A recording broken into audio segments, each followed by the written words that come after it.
독일의 나치 아우슈비츠 수용소에서 있었던 이야기라고 합니다.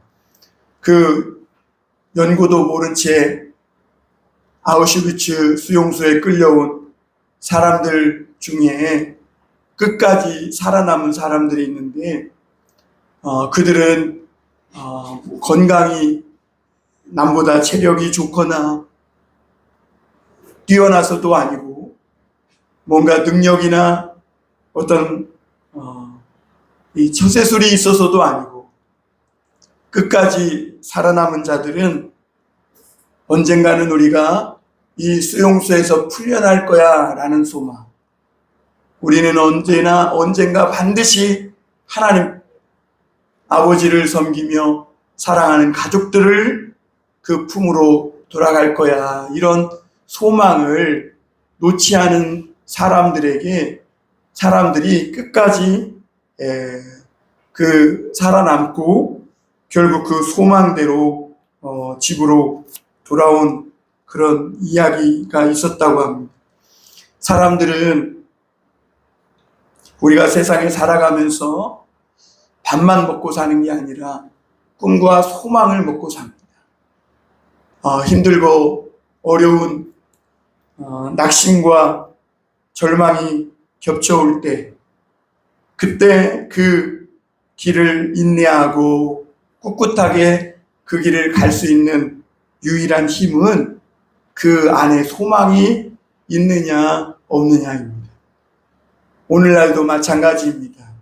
너무나 세상에 살기 좋은 것들이 넘쳐날 때, 그래서 도덕적으로도 해이해지고 사람들의 생각이 사악해지고, 그리고 천국에 대한 성도들의 소망이 무너져갈 때, 그때에도 세상과 타협지 않고 끝까지 성도의 길, 이 믿음의 길을 갈 수 있는 사람은 누군가? 바로 하나님이 주신 이 소망을 가슴에 품고 살아가는 사람입니다. 그러므로 사랑하는 우리 봉담 선한목자교회 모든 성도들이 어떤 어려움과 낙심 가운데 있더라도 이 소망만큼은 절대로 포기하지 않기를 주님의 이름으로 축원합니다. 우리가 이 세상에서 어떤 모양과 모습으로 살되 주님은 반드시 우리를 변화시킬 것이고, 주님은 새롭게 하실 것이고, 이 땅에서는 우리가 부족하고 연약해서 찢어져 있고 갈라져 있지만, 그러나 하나님 나라에서는 예수 그리스도의 피로 한 형제 자매로 살아가게 하실 거라는 이 소망, 이 확실한 소망 가운데 서로 미워하지도 말고, 서로 너무 갈등하지도 말고, 그렇게 서로를 위하여 눈에 보이지 않지만 축복해주고 기도해주고 서로 잘 되기를 바라는 이 소망의 기도를 드리며 살아가는 복된 성도들 다 되실 수 있기를 주님의 이름으로 축원합니다. 세계에는 문화와 언어와 인종이 다른 다양한 사람들이 있어요. 그리고 세상 사람들 저마다 삶의 궤적이 다르고, 그래서 주장도 다르고, 또 가치관도 다르고, 외모도 다르고, 그래서 때로는 말도 안 통할 것 같아요. 실제로 한국 사람끼리도 말도 안 통하는데, 그렇죠? 우리가 어떻게 외국 사람과 말이 통할 수 있겠어요? 때로는 우리가 이 한국 사회 속에서도 다문화 사람들을 많이 만나잖아요. 그러면 말로는 이렇게 대화가 받는 것 같아요. 대화가 되는 것 같아요. 그런데 실질적으로는 대화가 안 될 때가 많이 있어요. 그런데 여러분, 그런 사람이고 그런 인간이지만 한꺼풀만 이렇게 벗기고 보면 사람들은 사실 다 비슷해요. 누구나 다 인정받기 원하고, 사랑받기를 원하고, 높아지길 원하고, 다 자기만의 그런 행복을 추구하며 살아갑니다.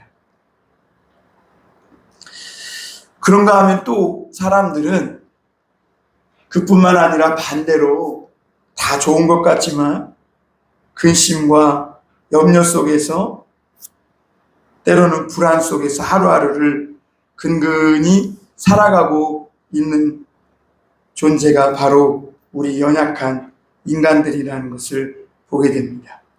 여러분, 하나님은 이런 약한 사람들, 그럼에도 불구하고 뭔가 기쁨과 감사와 참 행복을 갈망하며 사는 이 사람들, 하나님의 형상을 따라 지음받은 이 인간이 비록 삶의 궤적이 달라서 문화도 다르고 모든 것이 다르지만 이 사람들을 향해 하나님이 품고 있는 한 가지 소망이 있어요.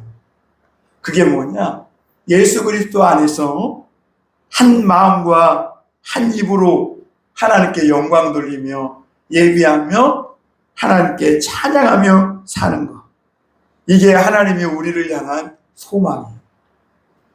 여러분, 그러므로 오늘 우리가 이 땅에서 진정으로 복되고 우리가 원하는 그런 삶의 축복된 길을 가기를 원한다면 우리를 향한 하나님의 뜻, 우리를 향한 그 하나님의 소망이 바로 우리의 소망이 될 때 그 기도가 응답되고 이루어지는 줄 믿습니다. 그래서 우리가 하나님을 찬양하고 예배할 때도 한 색깔, 나 한 사람만 이렇게 주님을 찬양하는 것을 이건 솔로라고 해요. 솔로. 뭐 솔로도 잘 부르면 멋은 있지만 진짜 멋있는 게 뭐냐면 서로 다른 색깔들이 모여서 하나님 앞에 찬양을 돌리는 거예요. 지난번에 제가 우리 백석총회에서 열린 사역 박람회에 갔었어요.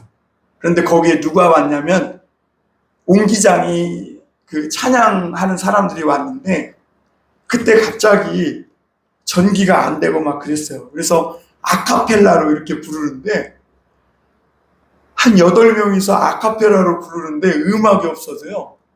우와, 음악이 얼마나 멋지고 아름다운지 이런 전자악기나 이런 악기로 부르는 것보다 훨씬 더 아름답고 멋있었어요. 성악가는 이런 말을 한대요. 하나님이 주신 가장 최고의 악기는 사람의 목소리라는 거예요. 목소리. 사람의 성대가 다 다르고 사람의 목소리가 다 다르대요. 그런데 이 다른 목소리, 한 입으로, 한 마음으로 하나님께 찬양하고 영광 돌리는 이 모습. 여러분, 우리가 오늘 무슨 소망을 가지고 살아가고 있습니까? 돈 많이 버는 소망이요? 죽을 때까지 건강한 소망? 다 좋죠. 그런데 여러분, 우리가 예수 그리스도의 은혜를 힘입고 하나님의 자녀로 살아간다면 서로 다른 문화와 인종과 언어를 뛰어넘어 피부색을 뛰어넘어 모두 다른 사람들이 한 목소리와 한 마음으로 하나님을 찬양하는 그날이 우리에게 속히 오기를 소망하며 기도하며 살아가는 성도들이 되어야 될 줄 믿습니다. 그러므로 우리 첫 번째 좀 생각해 볼 것은 이런 하나님의 소망이 우리 가운데 이루어지기 위해서 오늘 바울은 로마서를 통해 부탁하는 것이 있어요. 그게 뭐냐? 강한 자가 약한 자를 담당하는 신앙생활이 필요하다는 거예요. 여러분, 아기가 있는 가정은 모든 삶의 중심이 누구를 중심으로 돌아가요? 아기를 중심으로 돌아가요. 저희도 어렸을 때는 이런 가구 모서리마다 이 고무 패킹을 이렇게 붙여놨었어요. 왜 그러냐면 아기가 막 돌아다니다 거기 탁 부딪혀서 다칠까봐. 그게 삶의 중심이 연약한 아기 중심으로 돌아가는 거예요. 그리고 여러분, 우리 사회는 장애인들이나 몸이 약하고 불편한 그런 사람들을 중심으로 그런 사람들을 돕는 그런 사회로 살아가야 아름다운 사회가 됩니다. 전에 들어보니까 어떤 학교가 놀라운 획기적인 일을 했는데 그 학교에 장애인들을 위해 큰 엘리베이터 하나를 설치를 하게 되었대요. 그런데 그 장애인 엘리베이터를 설치한 후에 그 학교 학생들은 몸이 불편하고 약한 장애인들을 바라보는 인식이나 시선이 달라졌다고 합니다. 여러분, 우리가 약한 자를 사랑하고 돕는다는 것, 이것은 단순히 그들의 필요를 채워주는 것이 돕고 그들을 돌보는 것이 아니에요. 그 한 사람 한 사람을 나와 같은 똑같은 사람으로 대해주는 것. 비록 말이 안 통하고 때로는 대화가 안 돼도 그도 똑같은 하나님의 생명을 가진 존귀한 사람이다 라고 여기고, 나보다 몸이 불편하다고 해서, 나보다 약하다고 해서 그 약함을 채워주고 돕는 것도 중요하겠지만 나와 똑같은 한 사람으로 대해주고 사랑해주는 것, 그게 오늘 믿음이 강한 자가 믿음이 약한 자를 담당해주는 그런 믿음 생활이라고 오늘 말씀하고 있는 겁니다. 이게 바울은 예수 그리스도의 교회 안에서는 이런 사람에 대한 존엄성을 소중히 여기는 이런 사랑이 나타나고 일어난다고 말씀하고 있어요.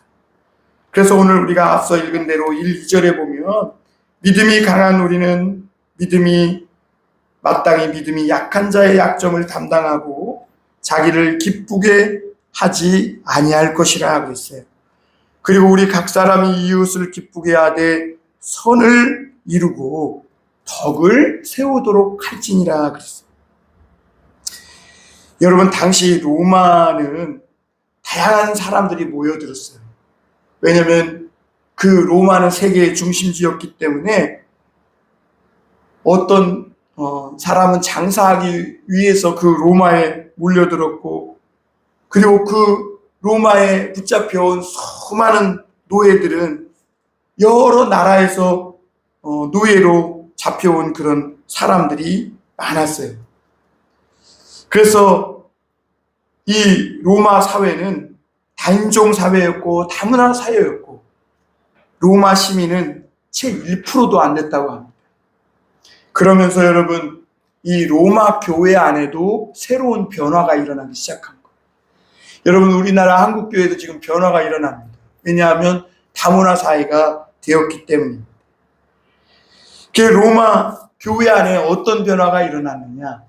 로마 교회의 구성원이 바뀐 거예요.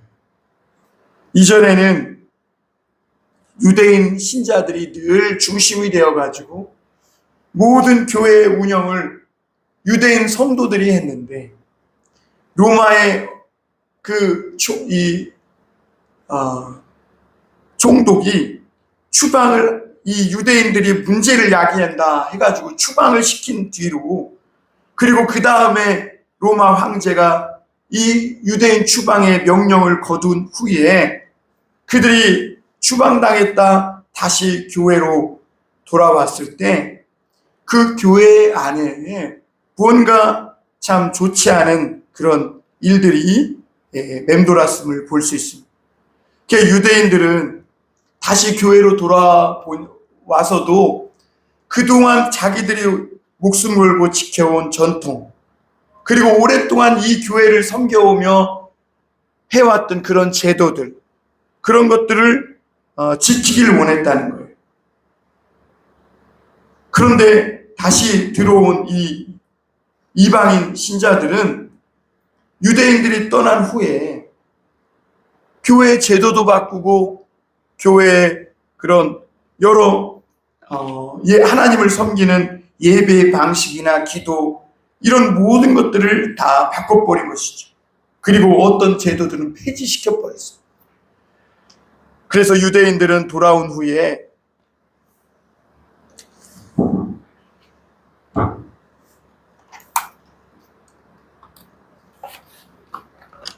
자신들이 옛날에 드렸던 그런 예배의 방식대로 교회를 섬기고 교회를 이끌어 나가기를 원했다는 겁니다.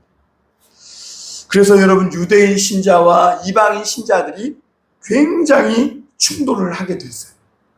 그 이방인 신자들 입장에서는 야, 싫으면 니들이 나가. 그러면 될 거 아니야. 그런 생각이 있었고, 유대인 신자들 생각 안에는 아니 저것들이 언제 들어왔다고 교회 안에서 자기들이 모든 것을 결정하고 중심적으로 한다고 이렇게 적대적인 마음을 갖고 있었던 거예요. 여러분, 이때 교회는 어떻게 해야 될까요? 그래서 바울은 로마서의 이 모든 구원받은 자의 이 정수, 구원받는 그 진리에 대해서 얘기한 후에 예수 그리스도를 믿는 그런 성도들에게 마지막 로마서의 결론 부분에서 오늘 이렇게 말씀하고 있는 거예요. 믿음이 강한 사람이 믿음이 약한 자의 약점을 담당하라. 여러분, 오늘날 우리 사회나 사람들이 갖고 있는 잘못된 생각이 뭐냐면 항상 공동체가 잘하는 사람, 또 뭔가 뛰어난 사람 위주로 돌아가야 한다는 생각이에요.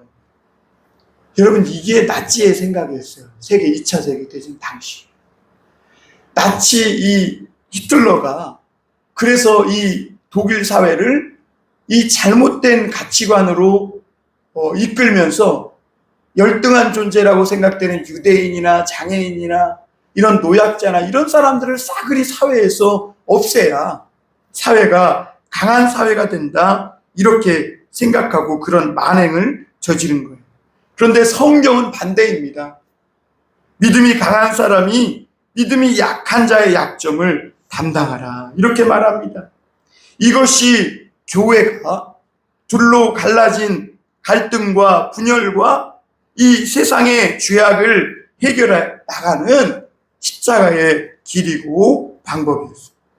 그래서 여러분, 강한 사람이 믿음이 약한 사람의 기준에 맞춰야지, 약한 사람을 강한 사람의 기준에 맞추려고 억압하고 다그치는 것은 그것은 옳지 못하다, 이렇게 오늘 말씀하고 있는 거예요.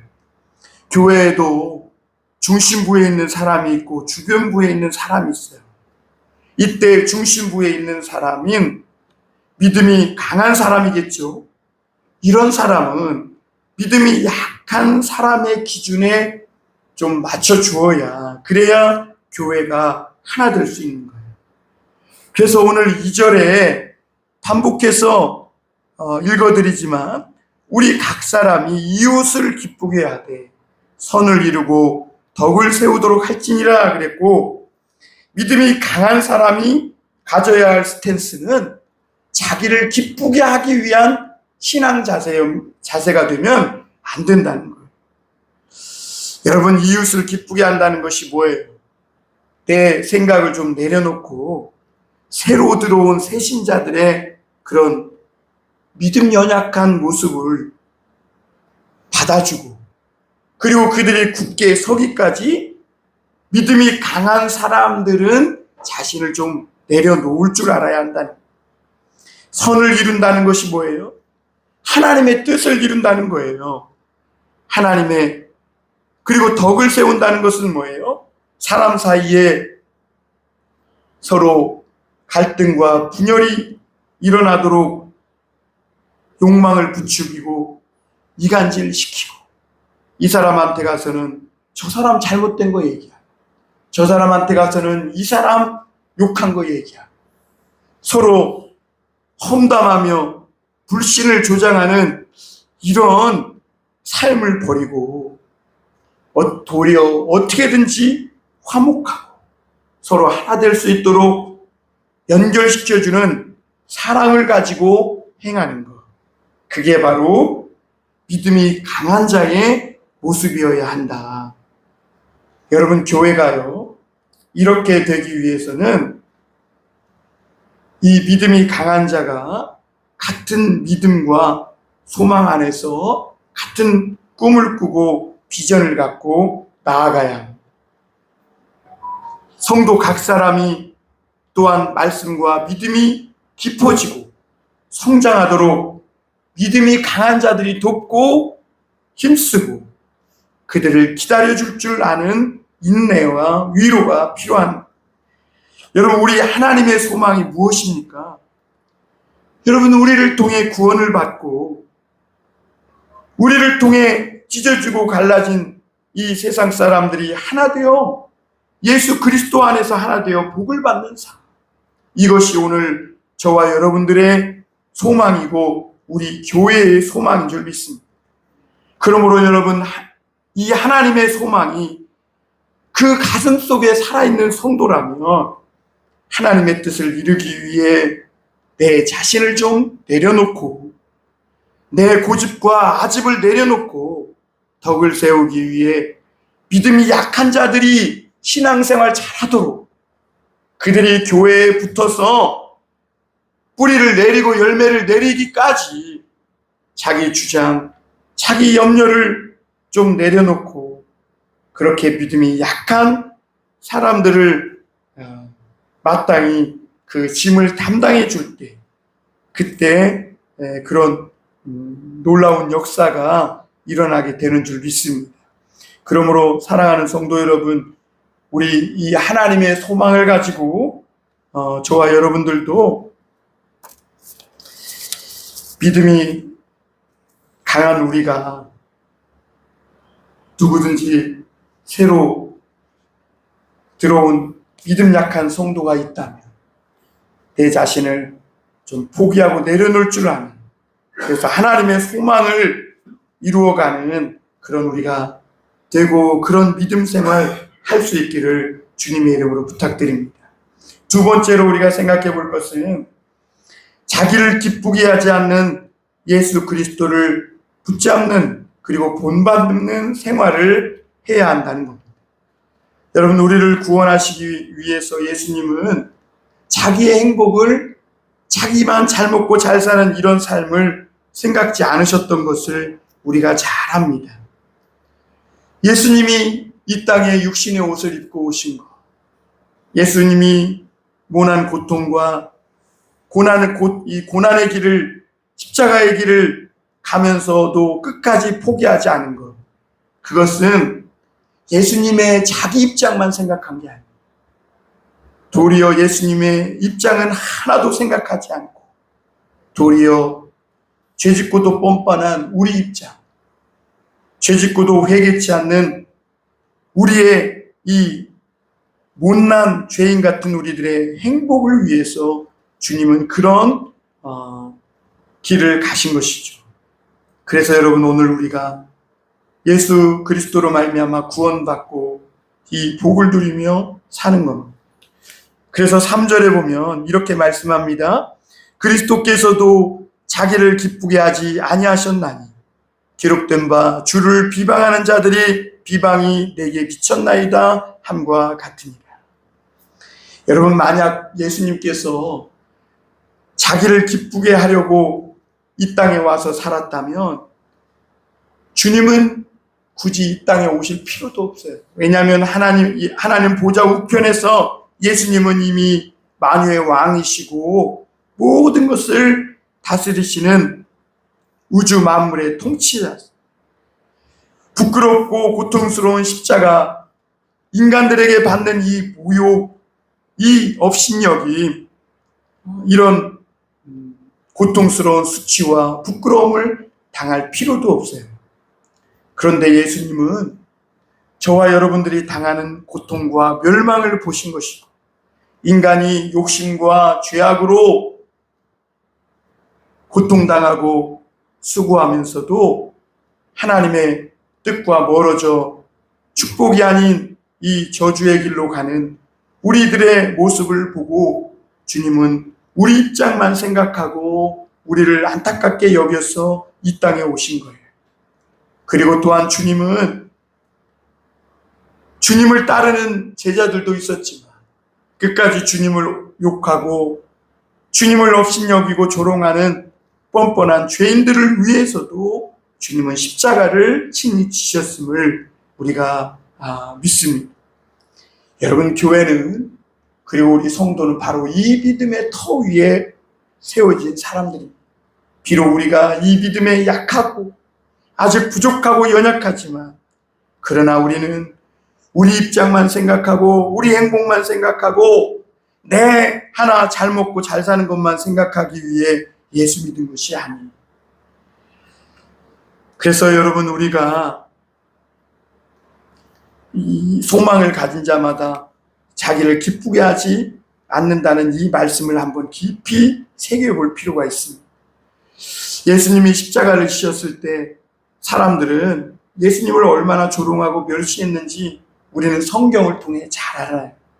십자가에서 내려오라고, 자기 먼저 구원해보라고 그러면 우리가 믿겠다고 이러면서 예수님이 그 무고한 고통을 당하는데도 불구하고 주님을 업신여기고 끝까지 불신했음을 볼 수 있습니다. 주님은 아무런 이유 없이 오셔서 고통당하고 침뱉음 당하고 결국엔 십자가에 달려 죽으셨어요.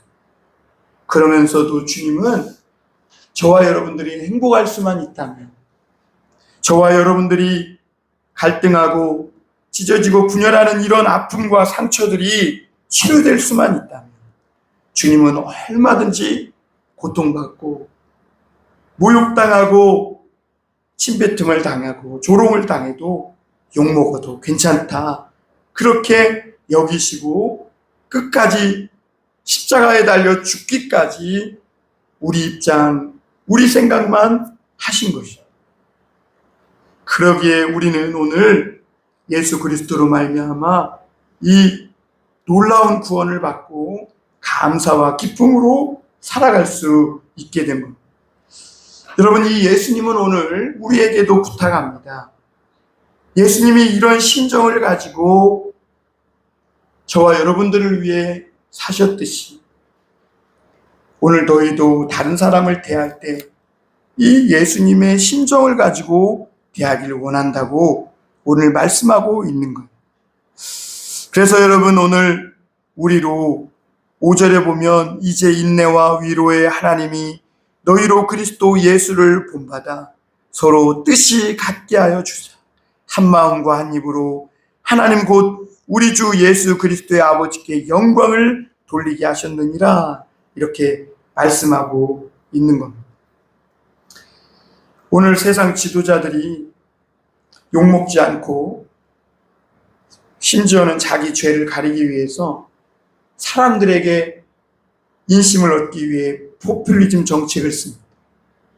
그런데 여러분, 우리가 이 성경을 보고 예수 그리스도께서 우리를 위해 행하신 이 놀라운 일들을 볼 때 세상 지도자들이 얼마나 사악한 행동을 하는 것인지를 우리가 알 수 있어요. 참 지도자는 당장 오해받고 조롱받고 욕을 먹어도 그 미래와 장래를 생각해서 바른 믿음과 고든 심지로 자기가 지켜야 할 직임과 자리와 역할을 묵묵히 감당하는 사람, 사람들에게 당장 인기 얻고 사람들에게 당장 뭔가 박수 얻기 위해서 사람의 비위를 맞추는 것, 이거는 참된 지도자가 가야 할 길이 아닌 거예요. 안타까운 것은 요즘 성도들은 세상에 제사장으로 하나님이 불러준 사람들 아닙니까? 물론 교회 나온 지 얼마 안 된 초신자들이야 그렇다 쳐도 오랫동안 교회를 다닌 성도들이 작은 십자가 하나도 버거워해요. 주님을 위해 일하다 싫은 소리 하나 듣기 싫고, 주님을 위해 일하다 욕먹기 싫고 오해받기 싫어서 나중에 망하든 어쨌든 당장 사람들에게 좋은 소리만 듣고 인정받고 인기몰이하고 교회 안에서 자기가 중심이 되려고 하는 경우를 많이 봐요. 십자가가 없는 삶인 것이죠. 여러분, 예수님이 인기와 칭찬을 받으려고 이 땅에 오셨다면 충분히 그렇게 살고도 남아요. 그런데 예수님은 나 때문에, 우리 때문에, 그리고 이 세상의 모든 죄인들을 위해서 그렇게 하지 않으셨어요. 오히려 오해받고 욕먹고 때로는 도살장으로 끌려가는 짐승처럼 대우받으면서도 나 때문에, 우리 때문에, 우리 교회를 위해 주님은 모든 이런 고통을, 무거운 짐을 담당하셨음을 볼 수 있습니다. 그 말씀이 우리가 이사야서 53장에 보면 잘 나와 있지 않습니까? 제가 이 말씀 잠깐 읽어드리고 지나가겠습니다. 그는 멸시를 받아 사람들에게 버림받았으며 간고를 많이 겪었으며 질고를 아는 자라 마치 사람들이 그에게 얼굴을 가리는 것 같이 멸시를 당하였고 우리도 그를 귀히 여기지 아니하였도다. 그는 실로 우리의 질고를 지고 우리의 슬픔을 당하였거늘 우리는 생각하기를 그는 징벌을 받아 하나님께 맞으며 고난을 당한다 하였노라.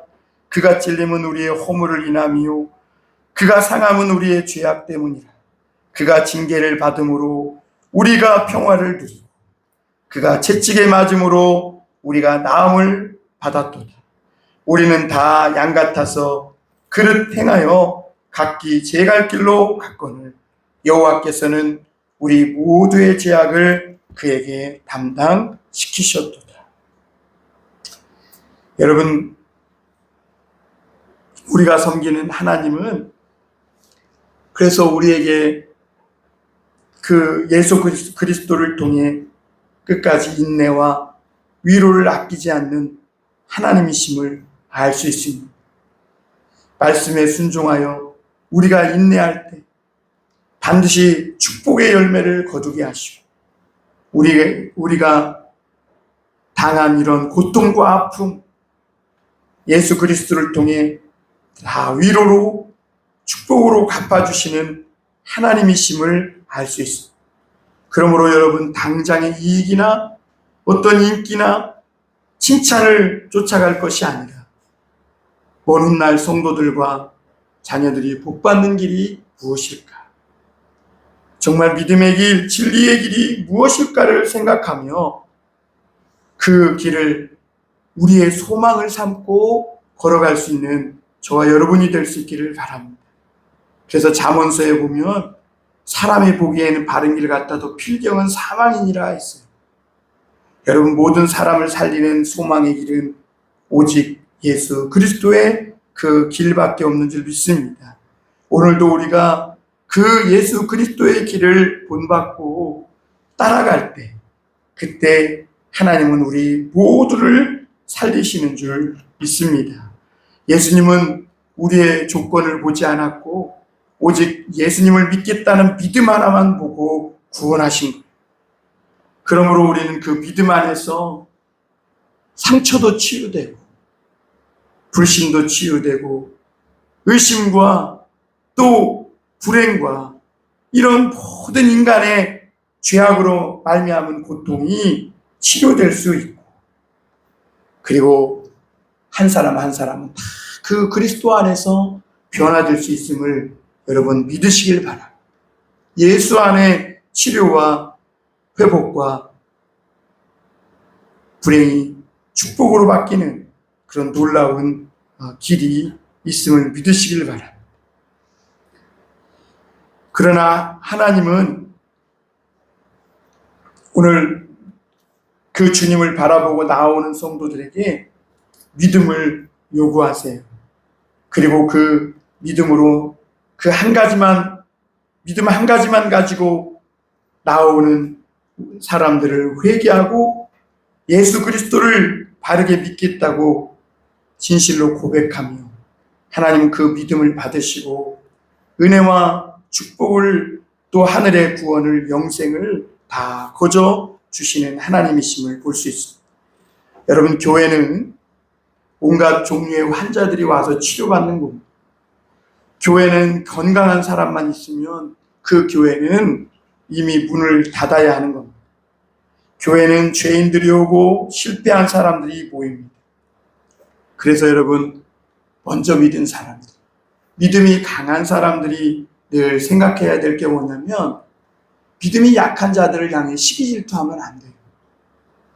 오히려 믿음이 강한 사람들이 맨발로 뛰어나가서 그들을 받아주고 안아주어야 하는 것. 치료가 필요한 영혼들이 교회에 와서 치료받기를 위해 우리가 먼저 기도하고 엎드릴 때 치료가 일어나면서 회복이 일어나면서 하나님께 영광을 돌리게 되고 그리고 이 소망을 함께 품게 되는 겁니다. 그럼에도 우리는 종종 딜레마에 빠져요. 교회는 실패한 다양한 사람들이 모이는 곳이라고 하는데 그럼 우리가 어디까지 그 사람들의 필요를 채워줘야 하느냐 하는 거죠. 여러분, 우리 교회가 세상 사람들에게 많은 것을 줄 수도 있겠지만 교회가 줄 수 있는 한 가지가 있는데 그것은 바로 하나님의 말씀입니다. 우리가 하나님의 말씀을 바르게 전하고 하나님의 말씀을 바르게 선포하고 증거하면 사람들은 사람의 내면을 몰라요. 그러나 성령님은 사람들의 마음속 하나하나를 다 알고 하나님의 말씀을 적용시키세요. 그래서 그것이 설교의 하나님의 말씀의 신비인데 다 삶의 궤적이 다르지만 하나님의 말씀을 들을 때 하나님의 말씀이 그 사람 속에 들어가 각자의 삶 속에 역사하시는 겁니다. 사랑하는 성도 여러분, 모든 사람은 하나님 앞에 죄인입니다. 그리고 용서와 축복이 필요한 존재들이에요. 영혼이 목마른 사람들입니다. 무엇로 채울 수 있을까? 하나님 말씀으로만 채워줄 수 있습니다. 교회는 병도 치료하고 구제도 하지만 더 중요한 건 하나님의 말씀을 듣기 위해 나오는 곳입니다. 고린도전서에 보면 바울이 복음을 전할 때 두려워했다 그랬어요. 이렇게 타락하고 이렇게 사람들의 마음이 강팍한데 이곳에서 과연 복음을 전할 수 있을까? 그런데 하나님이 바울에게 나타나서 바울아 두려워 마. 이 성에 내 백성이 많다고 하시면서 하나님이 격려했을 때 바울은 그 위로와 인내 속에서 복음을 전했을 때 많은 사람들이 돌아왔음을 볼 수 있습니다. 사랑하는 성도 여러분, 오늘 우리 저와 여러분들이 가지고 있는 이 하나님의 말씀이 세상의 유일한 소망이요, 저와 여러분들이 가지고 있는 이 하나님의 말씀이 모든 영혼들에게 소망이라는 것을 여러분 기억하실 수 있기를 바랍니다. 오늘도 말씀이 살아있고 구원의 감격이 살아있는 사람, 말씀이 살아있고 구원의 불꽃이 있는 그런 가정은 심판이 오지 않아요. 반면에 말씀에 차갑고 말씀에 뜨겁지 못할 때 심판과 재앙을 이길 수 없게 되는 것. 그러나 우리가 돌이켜 말씀에 뜨겁게 반응하여 받아들이고 우리의 기도가, 우리의 마음이 다시금 뜨거워질 때 그때 심판과 재앙은 한 길로 왔다 10길로 도망가는 것. 그러므로 마지막으로 하나님은 우리 모두가 하나 되어 한 마음과 한 입으로 하나님께 영광 돌리는 그날을 소망하며 바라보고 있다는 것. 이것이 또한 우리의 소망이고 우리의 기도요, 우리의 바람이기도 합니다. 여러분, 하나님이 바라는 것이 뭘까요? 모든 사람이 상처로 고통으로 찢어지고 나뉘었던, 또 문화와 언어와 피부색으로 인종으로 갈라졌던 이런 세상의 모든 열방이 하나님 앞에 하나님으로 하나 되어 하나님을 찬양하는 겁니다. 유대인들과 이방인들 서로 하나 될 수 없다고 생각했어요. 유대인들은 이방인을 사람같이 여기지 않았고 이방인들은 유대인들을 독선적이라고 생각했어요. 그런데 예수님이 이 유대인과 이방인을 하나 되게 하셨어요. 한 세 사람으로 만드셨고 그리고 하나님을 찬양하게 하신 것. 그것을 위해 예수님은 유대인들을 위해서는 친히 할례를 받으셨고 이방인들을 위해서는 친히 세례 요한에게 받으셨음을 볼 수 있습니다. 여러분, 유대인 이방인이 믿음으로 하나 된 그들이 바로 교회요 성도들입니다. 그래서 여러분, 예수님은 할례도 세례도 필요 없는 그런 분이심에도 서로 다른 유대인과 이방인, 믿는 자와 믿지 않는 자, 상처와 갈등으로 나뉘어진 그런 사람들 가운데 하나 되어 함께 어깨동무하며 하나님을 찬양할 수 있도록 하기 위해 친히 육신의 옷을 입고 이 땅에 오셔서 할례도 받고 세례도 받은 겁니다. 그래서 바울은 시편과 신명기를 인용하면서 10절부터 12절에 열방들아 주를 찬양하며 모든 백성들아 그를 찬송하라 그랬어요. 예수 그리스도 안에서 그 은혜를 입고 죄 용서함 받아 모든 사람들이 함께 하나님을 찬양하는 것. 그게 하나님이 오늘 우리를 향한 뜻이요, 우리를 향한 소망이요, 또한 우리가 하나님을 향한 소망이라는 사실입니다. 여러분, 우리를 갈라놓는 죄와 마귀의 모든 권세가 이미 예수 그리스도 안에서 무너졌음을 믿으시길 바랍니다. 이제 열방이 서로 다른 너와 내가 하나 되어서 우리가 하나님을 찬양하고 함께 예수 그리스도를 영생의 복을 누리는 것, 이것이 우리 하나님 아버지의 소망이요, 하나님 아버지를 한 아버지로 섬기는 저와 여러분들의 소망이 될 수 있기를 주님의 이름으로 축원합니다. 기도하겠습니다. 사랑의 하나님 아버지, 감사합니다. 오늘 우리가